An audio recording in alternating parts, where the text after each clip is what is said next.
বিজ্ঞানের কথার সাথে কোরআন শরীফের যদি কন্ট্রাডিকশন হয়, তাহলে কার কথা মানবেন, বিজ্ঞান না আল্লাহ? জোরে বলেন, বিজ্ঞান না আল্লাহ? বিজ্ঞান বলছে, কোন সময় বলে পৃথিবী ঘোরে, কেউ বলে সূর্য ঘোরে, কেউ কয় আমরাও ঘুরি। এখন আসলে ঘোরে কে? ফয়সালা কার কাছ থেকে নেবেন? আল্লাহ রাব্বুল আলামিন কোরআন শরীফের ভিতরে বলেছেন, লাশ-শামসু ইয়ামবাগি লাহা আন তুদরিকাল কামারা ওয়ালাল লাইলু সাবিকুন নাহার ওয়া কুল্লুন ফি ফালাকি ইয়াসবাহুন। প্রবল জ্ঞানী হইবে যাহারা, আপন মনেতে বুঝিবে তাহারা, রাত্রি পারে না আগে যাইবার, দিনের স্থান করি অধিকার। চন্দ্র বাদে না সূর্যের গায়েতে, সূর্য পারে না চন্দ্রকে ধরিতে, যার যে স্থান বহাল রাখিয়া ভ্রমণ করিছে খোদাকে ডরিয়া। একটি নির্ধারিত সময় সীমা পর্যন্ত আপন আপন কক্ষপথে সব দৌড়াদৌড়ি করবে, কারো সাথে অ্যাক্সিডেন্ট হবে না কারো।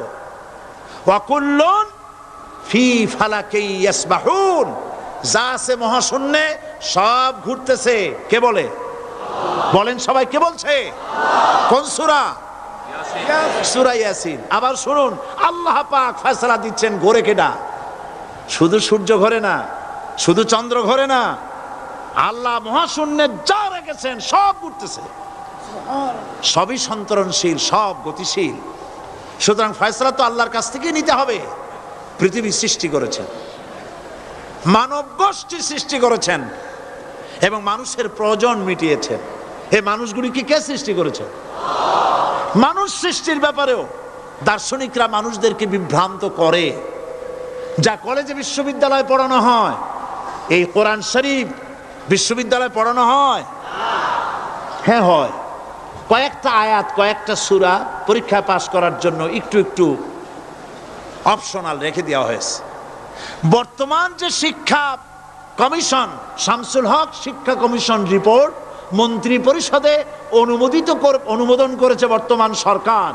এই শিক্ষানীতিতে বলা হয়েছে ক্লাস 1 থেকে নিয়ে ক্লাস 5 পর্যন্ত ধর্মীয় শিক্ষা দিতে দেওয়া হবে না।